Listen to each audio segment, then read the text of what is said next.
ఈరోజు కొల్లు ఫౌండేషన్ ఆధ్వర్యంలో cricket tournament finals జరిగింది, ఎంసీసీ అని చెప్పి. ఇప్పుడు ఏదైతే జరిగిందో అందులో 64 టీమ్స్ అనేవి పాల్గొనడం జరిగింది. అందులో విన్నర్స్గా రన్నర్స్గా 2 టీమ్స్ వచ్చాయి. వాళ్ళకి ప్రైజ్ మనీ ఎంకరేజ్మెంట్గా ఇచ్చాం. అలానే క్రికెట్ టోర్నమెంట్తో పాటు ఇంకా వేరే స్పోర్ట్స్ కూడా పెట్టాలని అనుకుంటున్నాం. అందులో ఇప్పుడు కొన్ని రోజుల్లో మీకు వాలీబాల్ కూడా టోర్నమెంట్ పెట్టాలనుకుంటున్నాం. దాని గురించి అనౌన్స్మెంట్ త్వరలోనే ఇస్తాం. ఫౌండేషన్ తరపున ఫుడ్ డిస్ట్రిబ్యూషన్ అనేది కోవిడ్ అప్పటి నుంచి జరిగింది.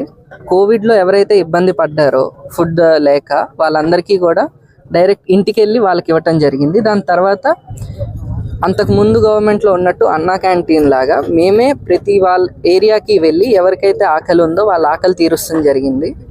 దాంతోపాటు మెడికల్ క్యాంప్ కూడా ఎవ్రీ సండే అనేది చేయటం జరిగింది. ఎక్కడైతే రూరల్లో మనకి మెడికల్ అనేది అంత అవైలబిలిటీ ఉండదు వాళ్ళందరికీ.